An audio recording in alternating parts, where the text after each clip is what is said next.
this is certainly dignified. Hi, I'm the Space Quest historian. Let's talk about the debug mode in Space Quest 1. Now, I've been wanting to make a video about the debug modes in the Space Quest games for a while now because the debug modes in Sierra games in general are really very interesting. For one, they're usually left in the game for people to find, and two, there's sort of a cross between useful debug modes and just straight up cheat codes for adventure games. But Space Quest 1 has some really interesting things lurking inside of it. Things that aren't just there for debug purposes or just for shits and giggles either. I think most people by now are aware of the Ken Williams Easter egg, where if you type Ken on the first screen of the Arcada, Ken Williams comes out and complains that the game is late.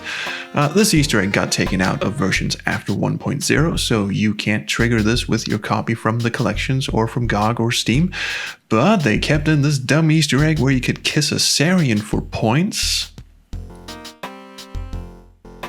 And even worse, this bit where the Sarian guard asks you if you own King's Quest 2, and if you say yes, you get a veritable shitload of points. Those were put in by Ken Williams himself, which I guess goes to show that it's okay to fuck with someone's game if they work for you, and take out any other Easter eggs you find unflattering. Cool. But here's a thing I'd completely forgotten about, and I was reminded about it when John Paul on the Escrated Discord asked if you get any points for taking the plant on Corona. And I was like, what plant? I mean, we know you can pick up the plant in the VGA remake because you need it to get past the Great Monster in the underground cave, but you can actually pick up the plant in the EGA version as well. It doesn't do anything. You can try every command for dropping it near the Great Monster, but it won't do squat. You can even try and eat it yourself, only to be told that it's disgusting, but the plant doesn't actually do anything. It doesn't even give you any points either when you pick it up. So people in the Digital Archaeology channel on my Discord have gone through the game's entire code just looking to see if it's used anywhere, and it's not. It's just an entirely useless object. So I asked Scott Murphy, of course, what is the deal with this plant? Like, was it part of a puzzle that got cut out? Did it serve any other function? And he just said, nah, it's just a useless thing.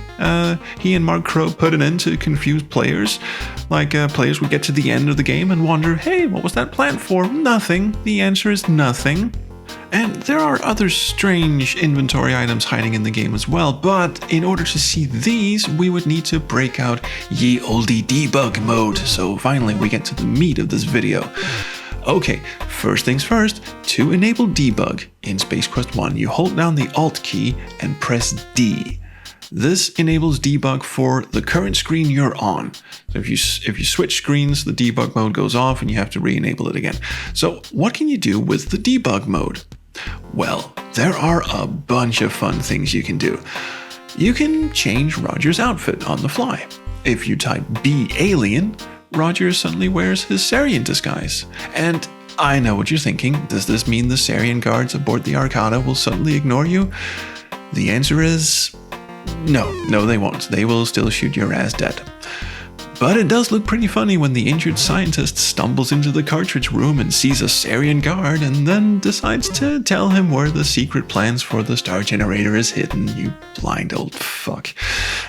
You can also type drink jetpack to change into Roger's flight suit with the jetpack on, or type in no helmet to change to Roger's Sarian uniform without the helmet, or type drink clothes to change into Roger's flight suit without the jetpack. Fun though that is, what about those crazy inventory items we mentioned? Well, before I go any further, I have to give a big shout out to the Cutting Room Floor website over at tcrf.net.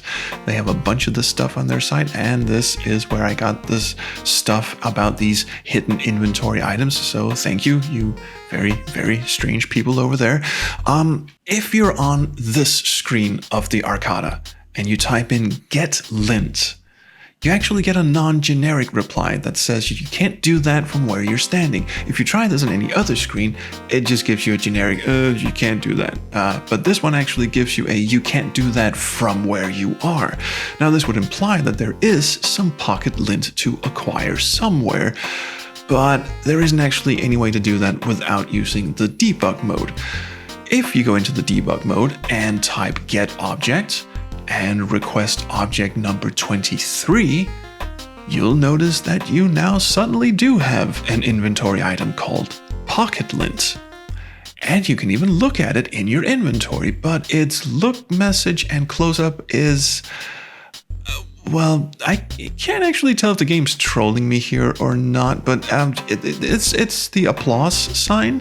And it's just 3 smiley. Okay, so once again, I had to ask Scott about this, and he said that the Pocket Lint was actually the first inventory item he programmed into the game. Now, this was the first game that Scott Murphy was lead programmer on, and he was still learning the ropes about how AGI worked, the game engine that the game runs, AGI. So the Pocket Lint was actually the first inventory item he ever programmed, because he figured, okay, you've got a protagonist, he's wearing a uniform, he's got to have some pocket lint in his pockets. It wasn't actually meant to be like a real inventory item, it wasn't meant to be used anywhere in the game, this was just Scott doing a little test to see if he could program in his first inventory item, and, well, it worked. Now on to these slightly more bizarre and unexplained ones. We have object number 20. If you look in the inventory, you'll see that this one is called Own One Used Ship, which apparently was used at one time to check whether or not you had bought a ship at Tiny's Used Spaceships. But as far as I can tell, it's not used anymore, and its look message is, well, just like the Pocket Lint, a little on the bizarre side. Now, I'll bet you're wondering at this point, if we can just sit here and give ourselves any inventory item we want at any time, why don't we just give Roger the pulse ray he acquires on the Deltor? Maybe we can save the Arcana after all. Well, we can certainly give Roger the pulse ray, but it does absolutely nothing. The code to actually fire the pulse ray isn't actually activated until the robot in the armory aboard the Deltor hands it to you. So, sorry Han Wilco or Roger's Solo, there will be no roguish heroics for you this time. Now, if you happen to be playing version 1.0x, the one with the Ken Williams Easter egg still intact, the object codes for the inventory items are different. The Pocket Lint is still object 23, but the Own One Spaceship item is now object 0D. And there was also this bit about the remote control. On the Cutting Room Floor website, it mentions this remote control for the Star Generator, but I couldn't get it to work, so I'm not going to spend any time with that. You can have fun on that on your own if you like. But the object code on the Cutting Room Floor website is actually wrong. They have it listed as object number 15. It's actually 16, so yay me. Now you can't say there isn't any original content in these videos. Woohoo. Anyway, you're supposed to be able to press the button and then you get a unique message. I just get diddly squat. So moving on. Now I'm saving the absolute best for last, but here's my second favorite thing in this video, and it involves copious amounts of swearing. So, you know, the best thing has to be like really awesome if it can trump excessive swearing. By now, it's pretty common knowledge that if you go to the slot machine in the Ulan's Flats bar and type in holy shit, you get this little cheat menu. You don't even have to have the debug mode enabled for this, it just works. Well, it works if you're playing version 2.2, which you are if you bought the GOG or Steam versions or you're playing off the old collections. So for most of you out there, this just works. Anyway, I thought the cheat code was just holy shit. But it turns out it actually works with any word that the parser recognizes as a swear word. So imagine this for a moment. Here's me, sort of live streaming this to my SQH Discord. We're running around testing this shit out, and we're now looking at this slot machine and we're brainstorming a list of swear words for the parser to recognize. So there's holy fuck, yeah, that works. Holy asshole, Yeah, that works too. Holy dickhead? And then finally, our friend Kevin Wallace just goes into the game's code while we're still brainstorming this and pulls out the list of all the swear words that the parser recognizes. There aren't actually that many, and I'll get into why in just a sec, but it's impressive that they took the time to recognize the variant spellings of dickhead, cocksucker, and shithead. And for some reason, fart is on this list. I mean, since when is fart a swear word on the level of shithead or motherfucker? I mean, piss I can understand to a degree, but fart? Yeah, alright. So, anyway, the reason why there aren't actually that many variants of swear words is because a dirty little secret about AGI is that the more synonyms you put into the parser, the more memory the game would eat up. So a dirty little secret of AGI was that programmers actually had to limit the amount of synonyms and words that the parser would recognize, because if they used too many, the game would require too much memory to run. So that's why you probably had a bit of trouble sometimes with the old Sierra AGI games, getting the parser to recognize certain words, because the programmers probably did think of it, they just couldn't put it in the game because, well, now you know. Okay, so now that we've had that bit of fun acting like 12-year-olds, let's dive into my absolute favorite thing you can do with the debug mode. And again, this comes from the Cutting Room Floor website. I never would have found out about this on my own, so cheers very much, you absolute mad folk. Here we go. On the first screen of the game, Roger comes out of the broom closet. Whenever you enter this screen, there is a 21% chance that a group of 3 Sarians will be seen patrolling on the bottom level. That's not the fun bit, although that is a pretty rare sight. The fun bit is that you can also get it to happen on this screen, but with hilariously disastrous results.